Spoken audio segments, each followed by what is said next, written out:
Hello, I'm John Pollock, and welcome to Fight News Now. Today, we are going to be chatting with John Ramdeen and Robin Black about some of the action that went down in Canada over the past weekend with Prestige FC2 coming your way from Regina, Saskatchewan. We'll also take a look at World Series of Fighting 29, which featured Justin Gaethje defending his lightweight gold. And we're also going to hear from UFC heavyweight Frank Mir as he prepares for Mark Hunt this Saturday, and author Chris Olick also on the program. Stay tuned. Fight News Now is coming up.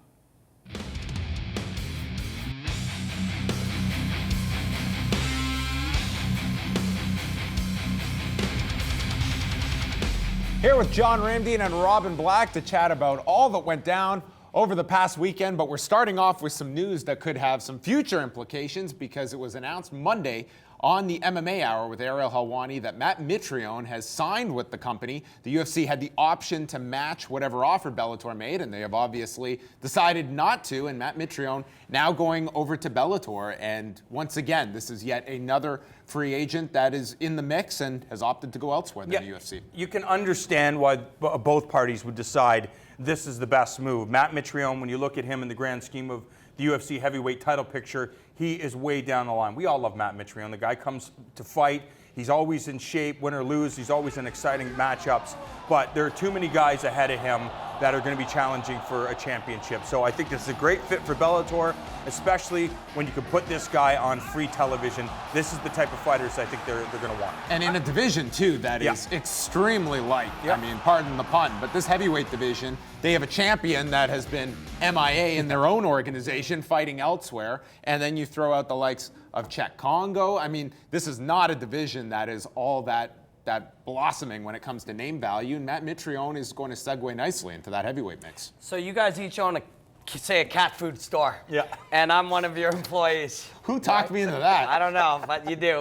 You Rammer, let's go into business. I got the best idea. Best idea. This Separate is a great stores. Robin analogy. Separate stores. Ramdeen's store already successful. He's got all the best staff. You open up another store and you have just as much budget but less staff. The way that's going to work is some are going to end up with you. You're going to offer more money. You can't just keep raising your budget as you do. Some are just going to end up, I'm going to be working for Pollock Cat Food. That's just how it works. Doesn't matter if it's fighting, doesn't matter if it's astrophysics, it doesn't matter if it's cat food. If two companies have the same budgets and one has most of the good employees, the other cat food store will get some of them. And I would gobble up Ramdeen within 6 months. I'll bet you would. I would have the perfect business plan for my cat food store. Let me tell you that. Also worth noting, Rory MacDonald was also on the MMA Hour. Ariel Helwani very busy on Monday. Rory stating that his last fight on his deal is the Stephen Thompson fight, and he too is going to go play the free agency game as well. Every fighter is realizing, hey, we're at a time Bellator is willing to spend some money. If they're willing to bring in Matt Mitrione, they're certainly going to look at a Rory MacDonald, you would think. And I think a lot of fighters, they're being very smart. They're like, I could sign something now that's security, but I could really increase my value by going out into the market and seeing what it bears. And that's exactly what's the whole point. We've talked to many fighters, and they all feel that, in their mind, the UFC is the highest. Even though the moves that Bellator has made, they're starting to make traction. They're starting to prove that they are the legitimate number 2 contender. But most fighters still want to fight under the UFC banner. So yes, the idea is to go get an offer, but with the hopes that the UFC not only matches the offer, but they give them an increase. That's it. And hey, man, this is how these contracts will go higher, man. You go to that other cat food store, they're offering you twice as much money, it goes up. If you're going to offer twice as much money to Rory MacDonald, all of a sudden you have less money to pay the lower guys, and that's why you'll lose them to the other cat food store. That's just how it works. In the long run, this is going to raise the average contract and the average amount of money that fighters make, something people have been talking about for a long time. But, isn't somebody trying to sue the UFC saying that they are a monopoly? Isn't that been going on? It's really hard to make that argument now. Very, very hard to make an argument now that the UFC are the only game they've cornered the market. They are not. And so I don't know how somebody goes and wins that one right now. I think it's also worth throwing out there. I mean, obviously, when they see a Matt Mitrione, in a perfect world, I'm sure they would love to retain this guy. It's not so much just that you're going to exponentially pay Matt Mitrione more to keep him, but then all of a sudden, you've brought up many other heavyweights that are now can say, hey, you're willing to pay Matt Mitrione that. I want that too. And you have a dozen other heavyweights that also want more. So it's a calculated decision that the UFC is making. They're just not thinking, Matt Mitrione, let him go. I'm sure this is a process that they sit down and think long and hard. What is the value versus what is the cost? Yeah, and although the cat food analogy is mine, the business theory is not. This was something proposed by, or that observed by a guy in Forbes magazine. I forget his name, my apologies, sir. But he is a big fight fan who writes for Forbes. And online, he looked at it, and you can look at it in any business. If somebody else has a large budget, they will take some of the staff. And what amount, we don't know. But you get to make that choice as the big, powerful originator. The UFC is the best game in town. We were just in Regina, and we get to travel around to different shows. Nobody out there, none of these young fighters working their way up, are going out saying that they want to become a Bellator fighter. They want to fight in the UFC. That's where they want to fight. That's what their grandma's heard of the UFC. The UFC's selling more pay-per-views than a long time. The last 4 pay-per-views have been insane. The business is growing like crazy. When this happens, Bellator will also take some of the stuff. But the UFC is on a roll right now. Last thing on this topic for Matt Mitrione. He gets probably a very nice contract out of this. Now gets to bring back sponsorships into the game. He's fighting on a major cable network on Spike. Is there anything that's a negative for Matt Mitrione in this case? It appears on paper he comes out a big winner out of this. Yeah, you have to agree, and especially when I think most of these athletes, the goal is to win a championship, to try to be the best in the world. You know, that's a long path for Matt Mitrione in the UFC. It's a much shorter path here in the Bellator organization, and we've seen those champions are legit champions. If you win a Bellator title, you are legit. You get the sponsorship dollars, and you get to be a big fish in a little pond, so to speak. Yeah, I think you're right, and that's why I think they're going to make sense of this on both sides. Why did Ben Henderson go? Well, Ben Henderson could get offered more money by the other cat food store down the street, but the primary one goes, well, he's on his way down from title. We want people on their way up. Those are the ones you can acquire them at a reasonable cost, and they have their future ahead of them. I still think Ben Henderson is a brilliant fighter, and he could be the UFC champion, but he's not the next in line. So you bring up the new guys that are going to be the next big ones, the guys who have already been there, or like Matt Mitrione, who is a very, very exciting heavyweight, but isn't the guy who's going to sell you a ton of pay-per-views. And you got to be picking and choosing. When you hear Matt Mitrione might be up, are they going to match it? Guess that they might not. When you hear Alistair Overeem is up, are they going to match it? Yeah, they're gonna. That's how it's going to work out.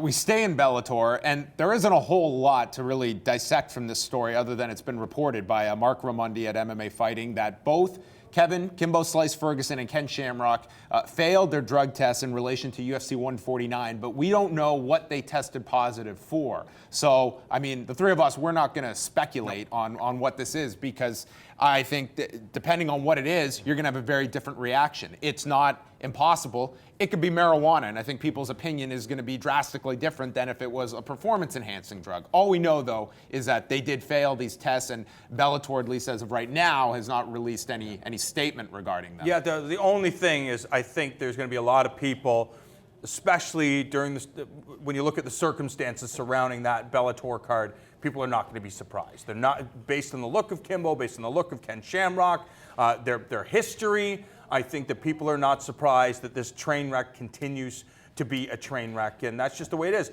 Does the Bellator organization care? Do they care that their name is kind of associated with something like this? You know, you can't speculate on what they may have taken, but you can throw out what are some of the things that if they had taken them, the reaction's different. And when you look at Dada 500, that guy, a good entertainer who seems like a really kind of interesting, exciting guy who built up an organization and got himself a paycheck, despite the fact that he was not an elite level fighter. But he also came out of that hurt. Now, people are going to be paying close attention to whatever it was that Kimbo got popped for, because if a guy came out of there who was seriously hurt and in the hospital for a long time, if he popped for marijuana, it's very different than if he popped for a performance enhancer because of that. Also, this Saturday, the UFC is back with a card in Australia. Abel Trujillo has a visa issue, so he is out of his fight with Ross Pearson. And taking the spot is Chad Laprise, who was already scheduled to fight this Saturday, and they've just changed the card up a bit. This is a big fight for Chad Laprise. Ross Pearson is someone that we've seen him look tremendous in the octagon, and we've also seen him come up short. But this is a big step up, I think, for Chad Laprise, and a very winnable fight for Chad Laprise. Yeah, Robin and I were talking about how much we love this fight now. 170 pounds. Both guys are going to be fresh. You just kind of envision the different angles and the aggression, the controlled aggression. Chad Laprise told us that, most people look at him as a specific type of fighter. He's a stand-up guy, but he's been working diligently on the grappling elements, and wrestling elements. He's hoping to showcase that as well. We've seen Ross Pearson. He's a guy that guts through things. You talked that he's come up short. That fight with Diego Sanchez, nobody thinks that Diego Sanchez actually won that not fight. That one. Yeah, so I really love the fight. I think when you picture what would go down in your mind, it's a very exciting fight. I think maybe a more exciting fight than the Alan Patrick fight for Chad Laprise. And maybe then Trujillo. Yeah. Trujillo's a very fun to watch fighter, but these guys play into each other's strengths really well. The Chad Laprise wrestling thought is an interesting one, because if you're a guy who he knows you can wrestle, Pearson knows you can wrestle, when he introduces the wrestling, it opens up the striking. My guy Raging Al was able to get to him. But Chad, you don't buy that he's a wrestler, despite what he says. That allows him to wrestle a little more. This, you can look him up, this is what he is. Use that right hand to set up that right kick, comes out, eyes wide open, good defense. But, as you can see here, this is something that he's developed and likes to do. People want to see him do that. They want to see him do that. He likes to do that. Ross Pearson will be happy to engage him in that. It's a really fun fight. You made a great point this morning on 5 Rounds that Pearson training at Alliance is familiar with guys who use different movement and switching of stances and try to disguise things with movement. That's something he's familiar with, but the unique individual that he'll face in Chad is different. But he answers it with the same thing. We were talking about this morning, meat and potatoes. There's a rising left hook there. And some of his other stuff, we'll watch it. Left hook, slip, straight right, left hook. This guy uses his textbook advanced basics to counteract that. Not only does he have good, solid advanced basics, but he trains with guys that he learns to make the advanced basics work against really mobile guys. So it shapes up like a real killer fight. And that card, of course, is headlined by Frank Mir and Mark Hunt. And the prelims, if you're in Canada, will be airing here on Fight Network at 8 p.m. And let's finish off with another card that did air on Fight Network over the weekend. That was World Series of Fighting 29 from Denver, Colorado on Saturday, headlined by Justin Gaethje, who remains undefeated. Maybe one of the most overlooked lightweights in the sport, I feel.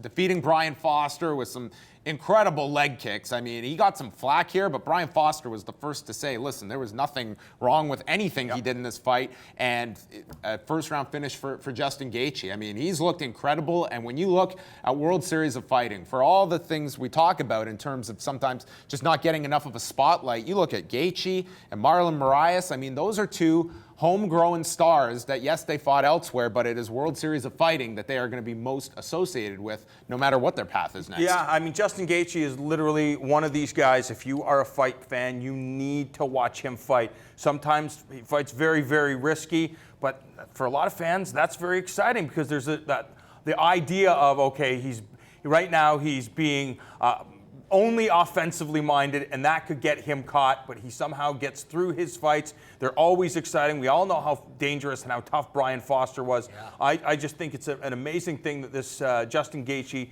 is able to create the interest for the World Series of Fighting organization in this small little niche community. He's making money on his own right now. It's a very unique scenario in this mixed martial arts landscape. Yeah, and then you add a killer record to it, one that really looks great. Yeah. Even if you don't watch him fight, you're like, oh, nobody's beating this guy. Wow, he's beating everybody. So that he's going to be very attractive when he does fight out his contract to everybody in the world. But it's nice to see him add the element of the threat on the legs because, yeah, he's, people try to point to his defensive liabilities. Hey, man, it's working. Also, every single time he faces that chaos and that pressure and that stress and that damage, he rises to the occasion. So the evidence for him, the experience for him is, I can handle whatever you throw. It's scary to watch a guy fight like that forever, so you add those leg kicks, you add mobility.